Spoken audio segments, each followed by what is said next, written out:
Good news Bharat के YouTube channel में आप सभी दर्शकों का स्वागत है। मैं संजीव शर्मा और आइए देखते हैं गुड न्यूज़ भारत पर आजमगढ़ की कुछ खबरें फटाफट अंदाज में।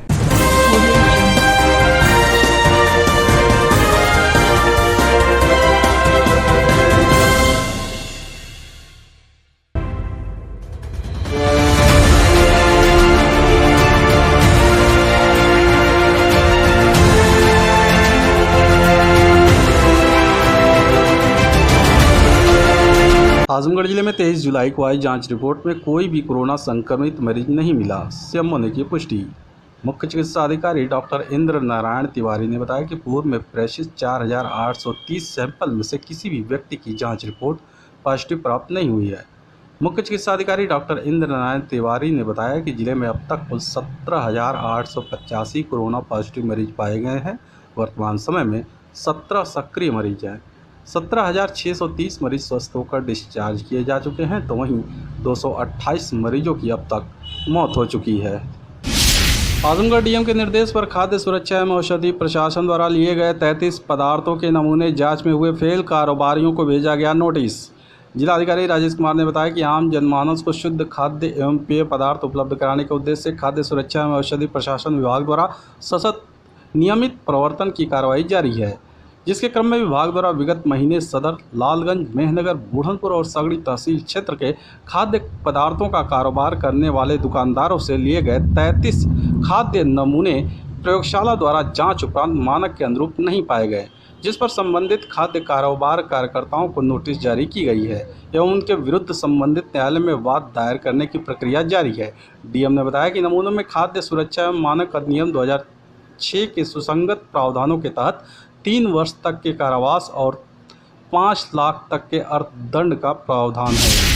आजमगढ़ में नवागत अधिशासी अधिकारी विकास कुमार ने नगर पालिका पहुंचकर कार्यभार संभाला। मातहतों को दिए आवश्यक दिशा निर्देश। बता दें कि हापुड़ जिले के पिलखुआ नगर पालिका से स्थानांतरित होकर आजमगढ़ आए विकास कुमार ने कहा कि नगर का विकास उनकी प्राथमिकता होगी। उन्होंने कर्मचारियों से कहा कि सभी लोग समयबद्ध तरीके से ईमानदारी के साथ अपना काम करें। कर्मचारियों को दिशा निर्देश देने के बाद उन्होंने शहर का भ्रमण किया। इसके बाद मीडिया से बातचीत में उन्होंने कहा कि शहर में व्यवस्थित साफ सफाई की जानी चाहिए। कई जगहों पर उन्होंने कूड़े का ढेर को देखा तो कहा कि उसके निस्तारण की समुचित व्यवस्था करने के साथ ही कूड़ा कलेक्शन पॉइंट को कम किया जाएगा। हाँ, मैं चार्ज लेने के बाद प्रमुखता से मैंने जो काम किया, नगर का भ्रमण किया, मैंने व्यापक रूप से मैंने देखा और मैंने देखा कि 2-3 समस्याएं जो हैं प्रमुख रूप से मुझे परिलक्षित हुई। एक तो पानी जो है वाटर लॉगिंग की यहाँ समस्या है और उसके पीछे 2-3 कारण मुझे नज़र आए कि हो सकता है कि जो है लो लैंड में ज़्यादातर शहर बसा हुआ है, उस वजह से है। थोड़ी साफ़ सफाई की भी जो है मैंने देखा कि साफ़ सफाई को लेके भी जगह जगह जो है कूड़ा कलेक्शन के जो पॉइंट हैं वो बहुत ज़्यादा हैं, तो ऐसा लगता है कि जो है कूड़ा निकाल के जो है उन कलेक्शन पॉइंट पे पड़ा रहता। तो मेरी प्राथमिकता में ये कि वो कूड़ा कलेक्शन पॉइंट भी कम किए जाएं, साफ़ सफाई पे विशेष ध्यान दिया जाए। आजमगढ़ डीएम के निर्देश पर खाद्य सुरक्षा एवं औषधि प्रशासन विभाग ने कारोबारियों से 16 नमूने लेकर जाँच के लिए भेजा। बता दें कि जिलाधिकारी ने सरसों के तेल एवं दाल में मिलावट रोकने हेतु खाद्य सुरक्षा एवं औषधि प्रशासन विभाग को शासन के मंशा के अनुरूप प्रभावी प्रवर्तन कार्रवाई करने हेतु अग्रिम आदेशों तक के लिए निर्देशित किया है, जिसके क्रम में खाद्य सुरक्षा अधिकारियों द्वारा पूरे जनपद में निरीक्षण एवं नमूने लेने की कार्रवाई की जा रही है। साथ ही साथ ठेले खोमचे वालों को बंद डस्टबिन अनिवार्य दशा में रखने के लिए निर्देश दिए जा रहे हैं। खाद्य सुरक्षा अधिकारियों द्वारा 23 जुलाई को कुल सरसों के तेल के 34 खाद्य कारोबारियों का निरीक्षण एवं दाल के 33 खाद्य कारोबारियों का निरीक्षण करते हुए सरसों के तेल के 9 नमूने तथा दाल के 7 कुल 16 नमूने संग्रहित कर जांच हेतु राजकीय जन विश्लेषण प्रयोगशाला प्रेषित किया गया, जिसकी जांच रिपोर्ट प्राप्त होने के बाद खाद्य सुरक्षा मानक अधिनियम 2006 के सुसंगत प्रावधानों के तहत अग्रिम विधिक कार्रवाई की जाएगी। यह कार्रवाई सतत जारी रहेगी। आजमगढ़ नेहरू हाल में समारोह का आयोजन कर डीएम ने 110 नवनियुक्त शिक्षकों को वितरित किया नियुक्ति पत्र। बता दें कि जिलाधिकारी राजेश कुमार ने नेहरू हाल के सभागार में बेसिक शिक्षा में 69,000 सहायक अध्यापक भर्ती प्रक्रिया के अंतर्गत तृतीय चरण में 6,696 पदों के सापेक्ष जनपद के 110 नवनियुक्त अध्यापकों को नियुक्ति पत्र वितरित किया। जिलाधिकारी ने नवनियुक्त अध्यापकों को संबोधित करते हुए कहा कि बच्चों में स्कूल मैनेजमेंट, अपने साथियों एवं जनता के बीच आपके व्यवहार का बहुत असर पड़ता है। उन्होंने कहा कि आप सभी अपने आचरण के द्वारा एक आदर्श समाज का निर्माण करें, अपनी पूरी ईमानदारी और निष्पक्षता तथा पारदर्शिता पूरी सेवा में दिखाएं। बच्चे देश का भविष्य होते हैं। जब आपको उनको पूरी लगन एवं निष्ठा के साथ पढ़ाएंगे तो वे आगे चलकर देश व समाज का नाम रोशन करेंगे, जिसमें आपकी भूमिका महत्वपूर्ण है। उन्होंने अध्यापकों को संबोधित करते हुए कहा कि अपनी मेहनत और लगन से प्राथमिक शिक्षा को बेहतर बनाएं। उन्होंने कहा कि आप सभी के प्रयासों से प्राइमरी स्कूल को भी प्राइवेट स्कूल के बराबर खड़ा कर सकते हैं। उन्होंने कहा कि बच्चों पर माता पिता के बाद सबसे अधिक अध्यापक का प्रभाव पड़ता है। उन्होंने कहा कि आप सभी लोग प्राइवेट स्कूल के अध्यापकों से ज़्यादा योग्य हैं। आपका एक एक आचरण समाज को बनाने में महत्वपूर्ण भूमिका निभाता है। 69,000 सहायक अध्यापकों की भर्ती प्रदेश में हुई है, जिसके तहत ये जो तीसरा चरण है, इसमें 6,696 लोगों की एज ए सहायक अध्यापक बेसिक शिक्षा विभाग में हुई है। हमारे जनपद के 110 ऐसे लोग हैं जिनका चयन हुआ है, तो आज सबको नियुक्ति पत्र जो है वो वितरित किया गया है। तो उसी के संबंध में जो एक प्रदेश स्तर पे कार्यक्रम आयोजित किया गया, उसी के तहत आजमगढ़ जनपद में भी एक कार्यक्रम आयोजित किया गया है सभी नव चयनित सहायक अध्यापकों को उनका नियुक्ति पत्र देने के लिए। आजमगढ़ जिले में सपा ने मीडिया के ऑफिस व संवाददाताओं के घर पर छापेमारी के विरोध में किया प्रदर्शन, सौंपा ज्ञापन। बताते कि भारत समाचार व दैनिक भास्कर के दफ्तरों में उनके संवाददाताओं के घर पर की गई छापेमारी के विरोध में समाजवादी पार्टी का प्रतिनिधिमंडल सपा कार्यालय से निकलकर कलेक्ट्रेट पहुंचा और महामहिम राष्ट्रपति को संबोधित ज्ञापन सौंपा। इस दौरान अतरौलिया विधानसभा के सपा विधायक डॉक्टर संग्राम यादव ने कहा कि आज़ादी के बाद हमें संविधान के रूप में एक व्यवस्था मिली थी, जिसके आधार पर विधायिका, कार्यपालिका, न्यायपालिका के कार्यक्षेत्र बटे हैं। लोकतांत्रिक मूल्यों की सुरक्षा के लिए मीडिया को स्वतंत्र रखा गया, लेकिन वर्तमान दोनों सरकारें सभी संवैधानिक संस्थानों का दुरुपयोग कर रही हैं। यहाँ तक कि मीडिया भी स्वतंत्र नहीं रह पा रहा है। सरकार के निर्देश पर न्यूज चैनलों व समाचार पत्रों के ऑफिस व संवाददाताओं के घरों पर आयकर विभाग की रेड से लोकतंत्र खतरे में है। आज़ादी दिलाने में समाचार पत्रों की अहम भूमिका रही है, लेकिन ये तानाशाह सरकारें अभिव्यक्ति की स्वतंत्रता पर हमला कर रही है, जिससे जन समस्याओं को उजागर करने वालों का दमन किया जा रहा है। मामला रहा। देखिए, समाजवादी पार्टी के राष्ट्रीय अध्यक्ष जी लगातार देश की संसद में और उत्तर प्रदेश की विधानसभा में समाजवादी पार्टी का मानना था कि भारतीय जनता पार्टी लोकतंत्र की हत्या कर रही है, तानाशाही पे उतर आई है। अभी आपने देखा होगा कि उनके एक मंत्री ने गैर जिम्मेदाराना बयान दिया कि पूरे देश में ऑक्सीजन की कमी से कहीं कोई मौत नहीं हुई। एक चैनल ने इस पर डिबेट चला दिया, भारत समाचार ने, अखबारों ने लिख दिया कि देश के कई हिस्सों में, उसके देश के सभी राज्यों में ऑक्सीजन की भारी किल्लत थी। और मीडिया के लोग भी जानते हैं, देश भी जानता है कि अगर समय पर ऑक्सीजन मिल गई होती तो बहुतों की जान बच जाती। लेकिन भारतीय जनता पार्टी उस स्वस्थ बहस में विश्वास न रखते हुए ऐसे चैनल पर छापेमारी की गई। चैनल के मालिक के ऊपर, चैनल के एडिटर के ऊपर, दैनिक भास्कर अखबार के ऊपर उन्होंने छापेमारी करके उनके ऊपर आयकर के छापे पड़े। एक तरह से लोकतंत्र का चौथा स्तंभ जो मीडिया है, देश के आजादी के आंदोलन में मीडिया का प्रमुख योगदान रहा है, लेकिन आज पूंजीपतियों के इशारे पर देश की तानाशाही हुकूमत जनता की आवाज को कुचलना चाहती, दबाना चाहती है। नेताओं की जासूसी व मीडिया सेंटरों पर छापेमारी के विरोध में कांग्रेस ने किया प्रदर्शन, डीएम कार्यालय पहुंच, सौंपा ज्ञापन। कांग्रेस जिला उपाध्यक्ष बिलाल अहमद ने कहा कि सरकार पेगासस के माध्यम से नेताओं, पत्रकारों की जासूसी कराकर लोगों के निजता का अधिकार छीन रही है। यह एक गंभीर प्रकरण है, यह देश की सुरक्षा के लिए घातक है। इसकी जांच माननीय सर्वोच्च न्यायालय की निगरानी में कराया जाना चाहिए, जिससे देश के सामने सच्चाई आ सके और जांच प्रभावित न हो। इसके लिए गृह मंत्री को बर्खास्त किया जाना चाहिए। उन्होंने कहा कि राष्ट्रपति के नाम संबोधित ज्ञापन सौंप मांग किया गया है कि स्वतंत्र निष्पक्ष मीडिया को डराने का काम सरकार बंद करे। लोकतंत्र के चौथे स्तंभ पर सरकार का यह अनैतिक हमला है। सरकार तत्काल मीडिया के विरुद्ध प्रवर्तन एजेंसियों का दुरुपयोग बंद करे, अन्यथा कांग्रेस बड़े आंदोलन के लिए बाध्य होगी। जिस तरह से पेगासस इस्राएली मीडिया के माध्यम से देश के नेताओं की, मीडिया कर्मियों की, पत्रकारों की, संपादकों की जिस तरह से जासूसी कराई जा रही है, लोकतंत्र हमारा खतरे में। उस लोकतंत्र को बचाने के लिए, संविधान को बचाने के लिए कांग्रेस पार्टी धरना और प्रदर्शन कर रही है। और राष्ट्रपति के माध्यम से आज हम लोगों ने इस बात का ज्ञापन दिया है कि हमारे गृह मंत्री को तुरंत बर्खास्त किया जाए, क्योंकि उन्हीं की देखरेख में, उन्हीं की अगुवाई में सारे कृत्य हो रहे हैं, कुकृत्य हो रहे हैं। ये देश के लिए बहुत ही बड़ा खतरा है, संविधान के लिए खतरा है। हमारी जो स्वतंत्र मीडिया है उस पर आईटी के माध्यम से, ईडी के माध्यम से छापे डलवा करके उनको डराने का काम किया जा रहा है। जो हमारी अभिव्यक्ति की स्वतंत्रता है उस पर हमला हो रहा, जो हमारा संवैधानिक अधिकार है, जो हमारा चौथा स्तंभ मीडिया है उस पर कुठाराघात किया जा रहा है, उस पर हमला किया जा रहा है, उसको डराया जा रहा है, धमकाया जा रहा है कि आप जो है स्वतंत्र निष्पक्ष जो है पत्रकारिता करना छोड़ दीजिए। तो हम इसलिए कांग्रेस पार्टी के लोग आंदोलित हैं। हमने इसी को लेकर के आज ज्ञापन देने का काम किया है, ताकि हम जो मौजूदा सरकार है उसको जगाने का काम कर रहे हैं कि अभी रास्ते पर आ जाइए, लोकतंत्र की हत्या करना बंद कर दीजिए। यही हमारी आजमगढ़ शहर के हर्रा की चुंगी स्थित चंद्रशेखर आज़ाद की जयंती पर पार्क की भारत रक्षा दल ने की सफाई, नगर पालिका पर लगाया उपेक्षा का आरोप।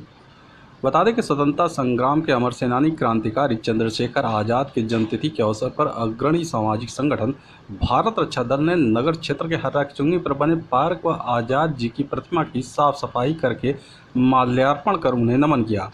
भारत रक्षा दल के प्रदेश अध्यक्ष हरकेश विक्रम श्रीवास्तव ने कहा कि जिन क्रांतिकारियों ने देश की गुलामी से मुक्ति दिलाने के लिए अपना सर्वस्व न्यौछावर कर दिया, उनके प्रति सम्मान और कृतज्ञता हम सभी का दायित्व है।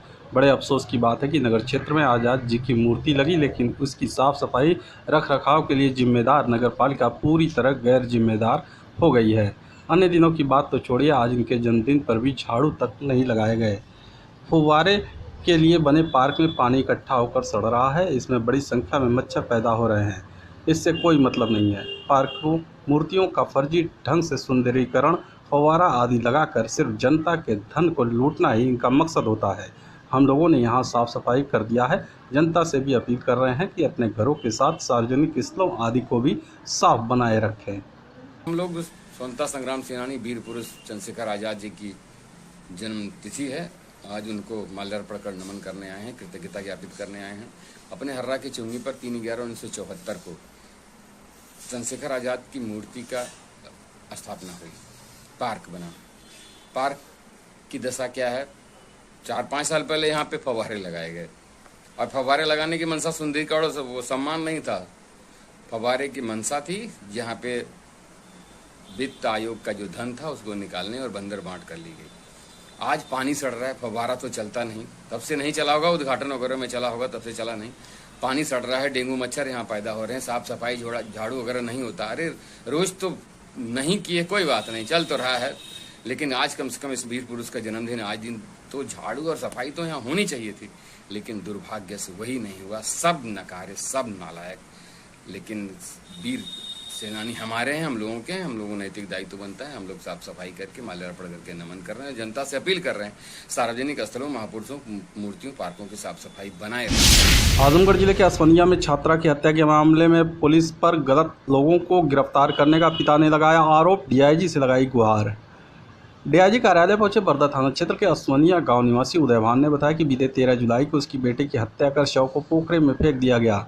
इस मामले में गांव के युवकों को नामजद किया गया था, क्योंकि जिस दिन उसकी बेटी गायब हुई उस दिन गांव के एक युवक को उसकी बेटी की मोबाइल पर फ़ोन आया था। शव मिलने के बाद मृतका के चाचा शव को घर ले आए।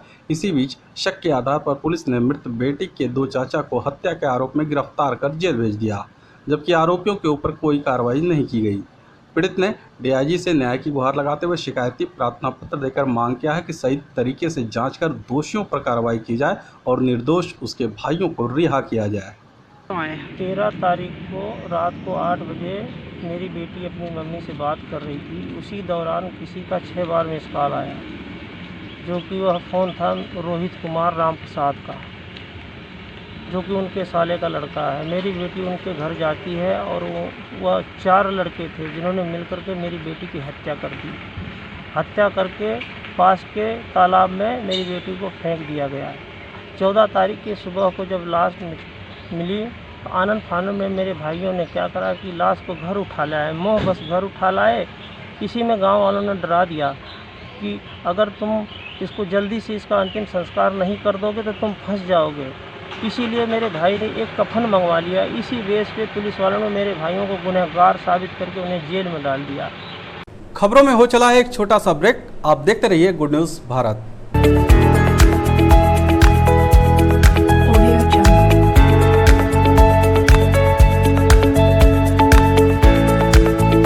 ब्रेक के बाद एक बार फिर से आपका स्वागत है और आइए देखते हैं आजमगढ़ की खबरें फटाफट अंदाज में।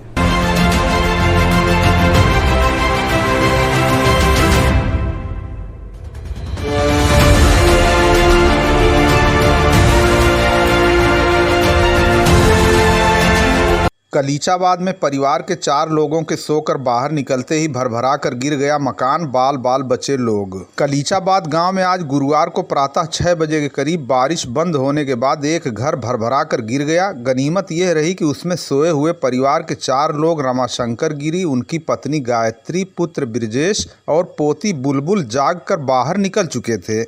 उनके बाहर निकलते ही रमाशंकर गिरी पुत्र श्रीनाथ गिरी का मकान गिर गया। कलीचाबाद में रमाशंकर गिरी के धराशायी हुए मकान का लेखपाल ने किया निरीक्षण। प्रधान ने कहा की जाएगी हर संभव मदद। गुरुवार को लालगंज विकासखंड क्षेत्र के कलीचाबाद गांव में रमाशंकर गिरी पुत्र श्रीनाथ गिरी का मकान गिरने के बाद अधिकारियों को इसकी सूचना दी गई। इसके बाद गांव में पहुंचे लेखपाल गौरव सिंह ने आज शुक्रवार को इसका निरीक्षण किया तथा रिपोर्ट उच्चाधिकारियों को प्रेषित की गई। गांव के नवनिर्वाचित प्रधान प्रतिनिधि बोधराज सरोज ने कहा कि पीड़ित की हर संभव सहायता कराने का पूरा प्रयास किया जाएगा। सरकार, मैं रमाशंकर गिरी पुत्र श्रीनाथ गिरी, मैं कलीचाबाद मौजा से बोल रहा हूँ सर। मैं यहाँ का रहने वाला हूँ। हमारा मकान साहब कल सुबह में 6 बजे गिर गया, धराशायी हो गया।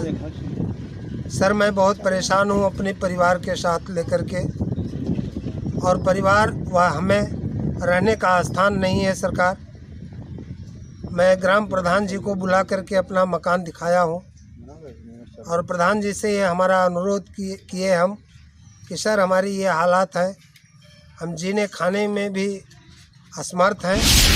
मेहनगर सामुदायिक स्वास्थ्य केंद्र की दुर्व्यवस्था देखकर भाजपा जिलाध्यक्ष के तेवर हुए सख्त अधीक्षक को दी हिदायत। भाजपा जिलाध्यक्ष ध्रुव कुमार सिंह ने सामुदायिक स्वास्थ्य केंद्र मेहनगर का आज शुक्रवार को औचक निरीक्षण किया तथा स्वास्थ्य केंद्र की दुर्व्यवस्था को देखकर उनके तेवर सख्त दिखाई दिए। उन्होंने अधीक्षक से इसे दुरुस्त कराने की हिदायत दी। ध्रुव सिंह स्वास्थ्य केंद्र मेहनगर की दुर्व्यवस्था, चिकित्सकों की लापरवाही, जन सुविधाओं और साफ सफाई आदि की शिकायत पर सीएचसी मेहनगर पहुंचे थे। उन्होंने चिकित्सालय के कार्यालय का निरीक्षण किया और गर्मी से परेशान मरीजों को देखकर सीएचसी अधीक्षक डॉक्टर देवमणि से तत्काल जनरेटर चलाकर पंखा चलाने, पानी की व्यवस्था और साफ सफाई को दुरुस्त करने की हिदायत दी गई। उन्होंने कहा मरीजों को किसी भी प्रकार की परेशानी नहीं होनी चाहिए और प्रदेश सरकार की मंशा के अनुरूप कार्य किया जाए। उन्होंने कोरोना टीकाकरण के 4 केंद्र मेहनगर, खजुरी, पवनी, खुर्द और कटाई का भी निरीक्षण किया। तरवा पुलिस ने जानलेवा हमले के एक वांछित अभियुक्त को चतुरगंज बाजार बेसो नदी पुल के पास से किया गिरफ्तार। तरवा थाना के उप निरीक्षक रमेश कुमार पांडे मैं हमराह वांछित इनामिया अभियुक्तों की गिरफ्तारी हेतु कस्बा खरियानी में मौजूद थे। तभी मुखबिर खास द्वारा सूचना मिली कि एक मुकदमे से संबंधित वांछित अभियुक्त विनोद निवासी कबूतरा थाना तरवा इस समय अपने घर के बगल में बने डेरे पर मौजूद है। सूचना पर उप निरीक्षक मैं हमराह के साथ खरियानी बाजार से मुखबिर के बताए हुए स्थान पर पहुंचे। वहां डेरे में बैठे व्यक्ति को पुलिस बल के आने की भनक लग गई और वो डेरा से निकलकर खेत की ओर भागने लगा, जिसे पुलिस बल द्वारा दौड़ाकर आवश्यक बल प्रयोग करते हुए शुक्रवार को समय करीब 9 बजे चतुरगंज बाजार बेसो नदी पुल के पास से गिरफ्तार कर लिया गया। वरिष्ठ चिकित्सक डॉक्टर मनोज प्रजापति के पिता के निधन पर लालगंज में शोक सभा का हुआ आयोजन। लालगंज में आज शुक्रवार को डॉक्टर ओपी राय के आवास पर एक शोक सभा का आयोजन किया गया। इसमें डॉक्टर मनोज प्रजापति के पिता के निधन पर गहरा शोक व्यक्त किया गया। इसके साथ ही प्रार्थना की गई कि ईश्वर उनके परिवार को दुख सहन करने की शक्ति प्रदान करे। शगुन मैरिज हॉल लालगंज में भारतीय जनता पार्टी लालगंज जिला कार्य समिति की बैठक हुई आयोजित। भारतीय जनता पार्टी लालगंज जिला कार्य समिति की एक बैठक का आयोजन आज गुरुवार को शगुन मैरिज हॉल लालगंज में किया गया। कार्यक्रम की अध्यक्षता जिलाध्यक्ष लालगंज ऋषिकांत राय ने और संचालन जिला महामंत्री सूरज प्रकाश श्रीवास्तव ने किया।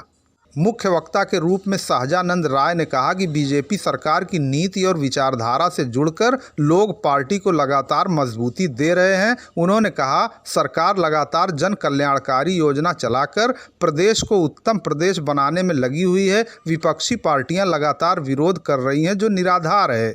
उन्होंने कहा, भाजपा अपने किए गए कार्यों के दम पर 2022 में प्रदेश में पूर्ण बहुमत से सरकार बनाएगी। लालगंज की नवनिर्वाचित निर्विरोध ब्लॉक प्रमुख अमला देवी के प्रतिनिधि उद्धव सिंह उर्फ सोनू सिंह ने जनता का आभार व्यक्त करते हुए कहा कि राजनीति में हर कोई यह चाहता है कि उसे बड़ा मुकाम मिले। सभी की इच्छा होती है कि वो आगे बढ़े, लेकिन यह किस्मत और सहयोग पर निर्भर करता है। भाई, राजनीति में हर कोई यह चाहता है कि उसको बड़ा मुकाम मिले। जो भी व्यक्ति राजनीति करने आता है, अगर उसको एक दो बार चांस मिलता है तो उसके मन में यह भावना जागृत होती है कि हम आगे चल के कुछ लंबी या विधानसभा स्तर में जाएं ताकि जनता की सेवा और भी ज़्यादा कर सके। लालगंज हमारा सांसदीय क्षेत्र और विधानसभा क्षेत्र है, यहाँ सुरक्षित है। दूसरे जगह के लिए है बातचीत है, हो सकता है अगर ऊपर वाला चाहा और आप सब लोगों का प्यार बना रहा तो हो सकता है कि आया जाए। पर अभी मैं चूँकि कोई पार्टी इस तरीके से ज्वाइन नहीं किया हूँ, ना हमारी गाड़ी पे किसी चीज़ का झंडा है, और लालगंज की इस जीत में सारी पार्टियों का योगदान है, चाहे वो जिस भी कास्ट के लोग रहे हैं और जिस भी दल के लोग रहे हैं, सारे दल का हमको सहयोग मिला है। और विशेष कर सपा का ज़्यादा रहा है और हमारे प्रमुख भी सपा से ही हुई है, लेकिन उसके साथ साथ सारे दलों का सहयोग रहा है, सारे लोगों का सहयोग रहा है। इसके लिए मैं लालगंज की जनता का और आप सब लोगों का बहुत बहुत आभार व्यक्त करता हूं। आजमगढ़ आइडियल जर्नलिस्ट एसोसिएशन के राष्ट्रीय महासचिव बनाए जाने पर संजय कुमार पांडे का सदस्यों ने किया स्वागत। बता दें कि जिले के बड़ा हनुमान मंदिर परानापुर पर आइडियल जर्नलिस्ट एसोसिएशन के जिलाध्यक्ष प्रेम प्रकाश दुबे के नेतृत्व में एक स्वागत समारोह का आयोजन किया गया, जिसमें संजय कुमार पांडे को आइडियल जर्नलिस्ट एसोसिएशन के राष्ट्रीय महासचिव बनाए जाने पर उन्हें आइडियल जर्नलिस्ट एसोसिएशन के जिलाध्यक्ष प्रेम प्रकाश दुबे, जिला संयोजक मनोज पांडे, निजामाबाद तहसील के मीडिया प्रभारी शुभम दुबे, नरेंद्र यादव, अमरेंद्र कुमार, गायक कलाकार राजेश रंजन द्वारा स्मृति चिन्ह, अंगवस्त्रम और माला पहनाकर स्वागत किया गया।